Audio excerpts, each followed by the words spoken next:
Halo marketeers, kembali lagi bersama saya Iwan Setiawan di Katakan Dengan Data.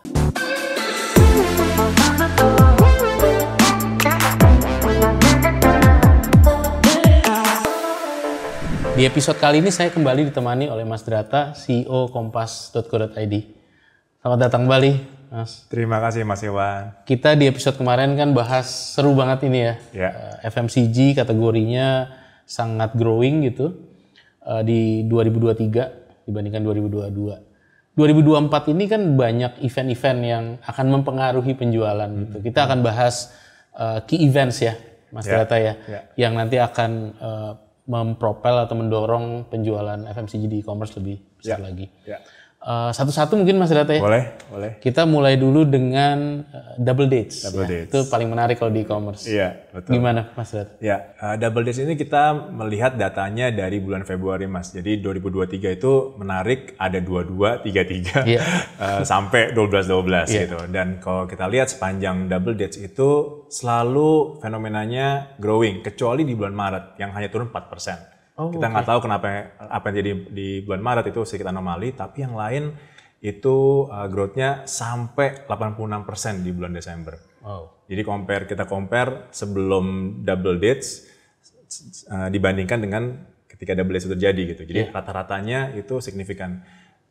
Contoh di Februari aja itu 35%. Di April itu 43%. Itu mungkin ada Ramadan juga ya, kalau nggak salah di situ, 2023. Kemudian di Agustus 60%, di Oktober 32%, November 64%, dan akhirnya Desember juga 86%. Paling tinggi 12 itu karena juga ada di combo sama salah satu e-commerce juga ulang tahun di situ kan.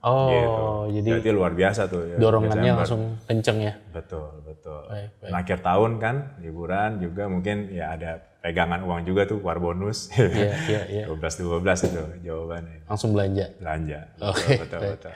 Yang menarik juga nanti mungkin satu event besar yang kita akan alami duluan 2024 itu kan Ramadan ya Mas. Ya, itu kuartal 1 itu. Betul.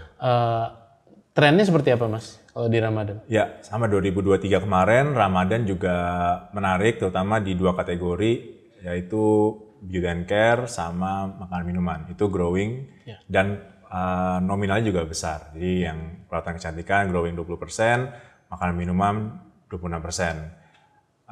Health nggak terlalu berpengaruh, dia turun sedikit 2%. Dan hiburan bayi memang ada grow juga dan lumayan 38%. Meskipun secara nominal nggak sebesar beauty care dan makanan minuman ya gitu. Jadi itu yang menarik dan saya rasa kalau kita mau highlight itu di makanan minuman ya. Mungkin itu seperti biasa itu ternyata slogan berbuka dengan yang manis tuh sangat kerasa di e-commerce gitu. Tepat banget itu ya. Tepat banget. Jadi emang orang yang suka manis-manis kalau kita lihat ke beberapa kategori yang kita highlight, misalnya kategori sirup, kemudian coklat, permen, itu peningkatannya luar biasa. Contoh jus sirup tadi ya, 56% growth-nya. Gula 75%. Kemudian orang yang beli permen 45%, orang beli coklat 54%. Jadi angka-angkanya luar biasa dan biskuit kering tuh growth-nya 55%. Meskipun paling tinggi masih tetap di kategori frozen food ya, sama keripik dan kerupuk itu juga masih di atas gitu. Tapi growth-nya nggak sebesar yang manis-manis tadi. Yang manis-manis tadi itu memang luar biasa gitu. Jadi trennya sweets ya. Kalau di Ramadan. Menarik sekali Mas. Satu lagi yang saya ingat di episode sebelumnya, Mas bilang itu ada kategori sunscreen yang naik karena panas udara gitu. Itu juga satu fenomena selain double date, selain Ramadan juga climate change ya. Betul. Itu penting sekali. Betul. Jadi di tahun 2023 itu kalau kita lihat suhunya itu yang ekstrim itu kan di Oktober November ya. Itu ekstrim dan waktu itu kalau kita lihat sosial media itu konten yang ngebahas tentang betapa bahayanya tentang kategori climate change itu. Kemudian brand-brand manfaatin dengan edukasi bahwa meskipun kita kerja indoor tetap harus pakai sunscreen, sunscreen gitu. Itu mulai muncul tuh di kuartal 4 gitu. Nah, kalau kita lihat efeknya adalah memang penjualan sunscreen itu meningkat di luar biasa di Oktober, terutama itu sampai ke hampir 175 miliar gitu dalam 1 bulan itu aja gitu. Jadi peningkatannya memang luar biasa gitu. Jadi kalau ada tren suhu panas lagi, bisa jadi 2024 akan terjadi similar trend. Bisa jadi. Katanya memang climate change ini agak susah diprediksi ya. Betul ya. Tiba-tiba hujannya sekarang hujan. Betul. Gitu. Ntar mungkin panas lagi gitu. Nah ini harus diantisipasi gitu. Tapi pergeserannya itu akan mirip ya kalau dilihat di overlap antara kenaikan suhu sama penjualan sunscreen tuh mirip banget. Mirip banget. Memang bedanya kalau kita lihat datanya BMKG ya, di bulan Mei sebenarnya juga cukup panas gitu. Tapi somehow orang belum banyak tuh konten-konten yang edukasi itu gitu ya. Nah, begitu di bulan Oktober, November terutama itu konten banyak gitu, edukasi banyak, larinya ke sana. Jadi butuh suhu panas sama ada yang bikin konten. Exactly. Brandnya masuk dengan produk yang tepat gitu ya. Betul. Langsung naik ke sunscreen. Jadi pola itu menarik ya Mas ya. Ada momentum, brandnya peka gitu, melihat momentumnya sensitif, kemudian dia dorong produknya, biasanya akan growing. Kalau di e-commerce tuh sangat terkait dengan konten sosial media ya. Tentunya. Betul. Jadi memang fenomena di offline itu sekarang dimanfaatkan oleh content creator juga ya untuk dia bikin konten gitu kan, yang konten yang bisa viral. Nah, menariknya sekarang karena brand juga udah masuk di dia punya official store gitu ya di e-commerce. Dia pakai juga tuh konten-konten momentum konten itu untuk bikin konten dan bikin produk yang emang menarik gitu dan pas sama momennya gitu. Harus cepat itu Mas ya. Harus cepat. Kalau nggak kehilangan momentum. Betul. Satu hal yang menarik juga yang saya mau tanyakan tentang boykot ya. Itu tema yang sangat hangat dibicarakan gitu. Ada impact-nya nggak kalau sampai ke e-commerce? Banget. Jadi di e-commerce itu kita punya data beberapa brand itu memang kita nggak sebut brandnya, tapi beberapa brand yang terboikot itu langsung suffer ya. Langsung suffer. Dan menariknya itu juga dimanfaatkan oleh brand-brand lokal. Gitu. Digantikan. Jadi sebenarnya secara total penjualannya di kategori tersebut di FMCG sebenarnya nggak banyak berubah karena bukannya jadi orang nggak beli, tapi dia cari yang brand yang lebih aman yang nggak diboykot gitu kan. Nah itu jadi menarik juga kalau untuk brand gimana dia meresponnya gitu. Merespon hal yang misalnya nih serangan eksternal untuk ke brand kompetitornya, terus dia manfaatin gitu, dapetin limpahannya gitu. Seperti yang saya lihat kalau di datanya tuh untuk oral care sama cleaners itu ya. Betul.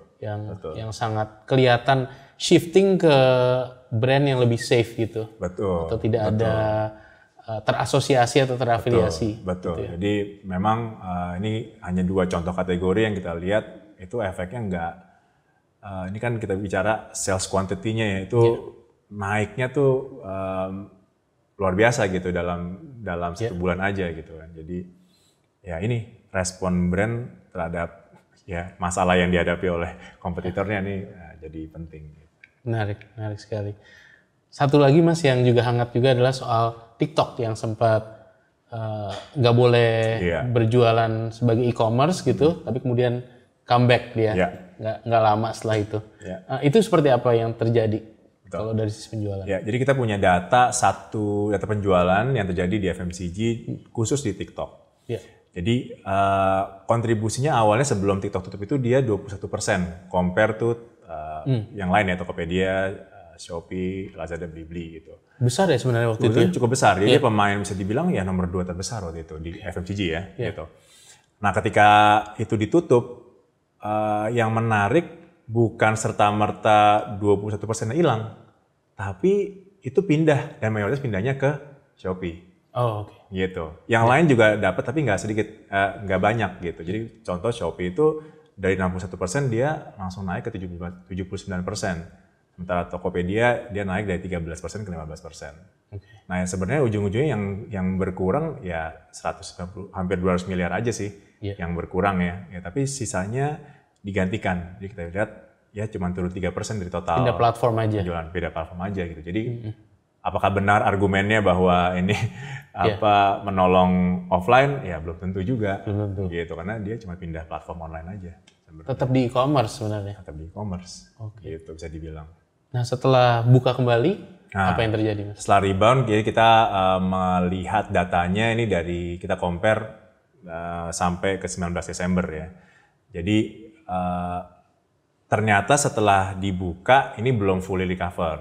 Gitu. Jadi bisa dibilang mengalami penurunan 47% nih di TikTok. Mungkin kalau kita ingat di 12 itu dibuka kan, itu kan mendadak pengumumannya.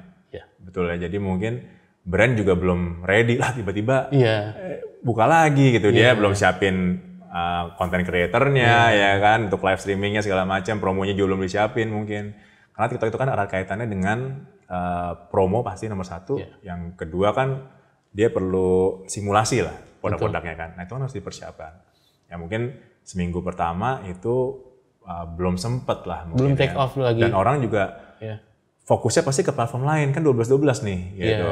Jadi belum ready, makanya dia belum sempat recover dan kehilangan 47% di seminggu pertama. Nah, kita belum analisa lagi nih setelah per hari ini apa yang terjadi di TikTok. Tapi kelihatannya cepat juga ya bounce back. Harusnya, karena nih sebenarnya hampir nggak ada perubahan sih. Hampir nggak ada perubahan. Dari sisi platform ya, hampir nggak ada perubahan. Kalau di TikTok tuh sebenarnya yang paling laku apa sih, Mas? Kalau di FMCG kategori ya? Nah, FMCG tetap perawatan kecantikan itu paling laku dan itu mendominasi ya, dia 73%. Okay. Jadi kategori lain makanan minuman itu nomor 2 14%, ibu dan bayi 8%, dan kesehatan 5%. Jadi memang di perawatan kecantikan juga mungkin lebih simpel ya. Kalau kita lihat behavior-nya kan kalau di live shopping itu meja, nanti ada banyak. Nah, kan itu kecil-kecil produknya. Dia bisa live 24 jam loh Mas. Banyak yang sekarang live 24 jam, jadi coba-cobain, ya kan moisturizer-nya, lipstick-nya, ya kan, semua coba-cobain. Ya udah, itu lebih simpel ketimbang misalnya kalau kita bandingkan dengan makanan minuman yang masih dimasak dulu, gitu kan, butuh waktu untuk itu ya. Gitu. Jadi lebih simpel kayaknya di. Dan sebenarnya kurang lebih mirip ya sama e-commerce in general. Jadi sebetulnya ini benar-benar just another form of e-commerce yang menggunakan live streaming gitu ya sebenarnya. Karena perilakunya kurang lebih mirip ya. Betul. Mirip. Kategorinya kurang lebih mirip. Dari tadi ada banyak tren yang kita bahas. Ini kelihatan sekali kalau sangat tergantung pada tren yang terjadi di dunia online ya. Dan juga sebenarnya fenomena yang terjadi di dunia offline. Betul. Jadi dinamikanya tuh cepat sekali ya kalau di e-commerce itu penjualannya di-drive oleh certain events gitu. Betul. Ya, saya sih percaya bahwa kejadian yang terjadi di dunia offline tuh akan berpengaruh juga di dunia online-nya gitu. Karena ini kita bicara tentang manusia kan, dan manusia saat ini mungkin terutama Gen Y, Gen Z hidup di dua dunia nih dia. Yang kita nggak bisa pisahin gitu. Jadi udah pasti apa yang terjadi di offline itu online-nya pasti ramai, yang happening di offline, happening di online gitu kan. Dan sebaliknya apa yang jadi di online ketemu kita ngomongin lah di offline gitu kan. Jadi ini kita nggak bisa pisahin gitu. Jadi mungkin marketer sekarang challenge-nya adalah menyelami dua dunia ini nih, ya kan? Campaign-nya nggak bisa setengah-setengah, nggak bisa. Oke, tim online, tim offline. Saya rasa sih sulit. Saya sulit gitu. Dia mesti collab dan mesti lihat dua dunia ini sebagai satu dunia yang berkaitan gitu. Dia ngikutin dan tracking terus apa yang what is going on gitu ya. Dan pasti dia mesti antisipasi apa yang jadi di offline. Udah pasti ini bakal ada kontennya nih, gitu kan? Dan ya di e-commerce pun dia harus bawa konten itu gitu. Harus ride the wave itu. Betul. Ketika dia live shopping dia nggak bisa cuma hard selling, tapi tetap harus ada kontennya juga yang berkaitan dengan apa yang terjadi di offline juga. Gitu. Jadi agak beda ya menjadi orang marketing yang sebelum e-commerce dengan ada e-commerce tuh gayanya beda. Terutama kalau dengan ada TikTok ya. Betul. Makin beda sekali. Dan secara fitur kan juga beda banget nih Mas. Ya kan? Fitur e-commerce itu kan wah itu luar biasa tuh teknologi, dan kadang-kadang marketer juga mungkin pakainya cuma sedikit, yaitu belum optimal. Nah itu yang challenge-nya yang harus terus dipelajari sih. Betul. Karena nggak biasa ya, masih dikira kayak website biasa padahal banyak customization, personalization yang bisa dilakukan. Betul. Dan data-datanya juga. Data-data itu banyak banget di sana di platform e-commerce kan, yang kita bisa manfaatin data customer, data penjualannya, gitu kan. Kemudian kita bisa lihat kalau di platform kami bisa lihat kompetitornya lagi ngapain, gitu, apa yang terjadi di kompetitor, dan itu mesti bisa dianalisa secara komprehensif dengan baik. Nah itu yang mungkin challenge yang dihadapi oleh marketers. Gitu. Terakhir nih Mas, ini yang menarik. Di episode sebelumnya, Mas Drata tuh bilang local brand tuh mendominasi kalau di e-commerce FMCG ya. Itu mungkin apakah karena lebih cepat bereaksi gitu? Karena kan nggak perlu approval sampai headquarter. Betul. Ya, traditional FMCG brand itu kan udah lama dia, dan gaya mainnya kan memang udah ada step-stepnya ya, udah ada jurus menangnya gitu. Betul.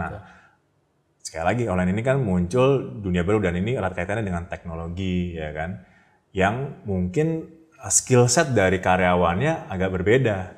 Nah, advantage dari brand baru, dia punya tim baru yang most likely muda-muda, yang mungkin lebih cepat geraknya, organisasinya masih kecil, masih lean.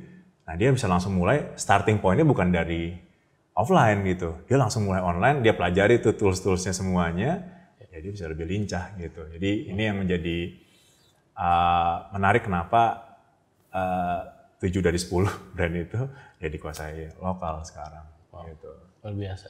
Thank you banget Mas Drata. Thank you banget. Sepanjang 2 episode ini banyak banget insight-nya. Nanti kita undang lagi untuk pendalaman lebih lanjut ya. Siap. Thank you. Makasih banyak. Sukses terus.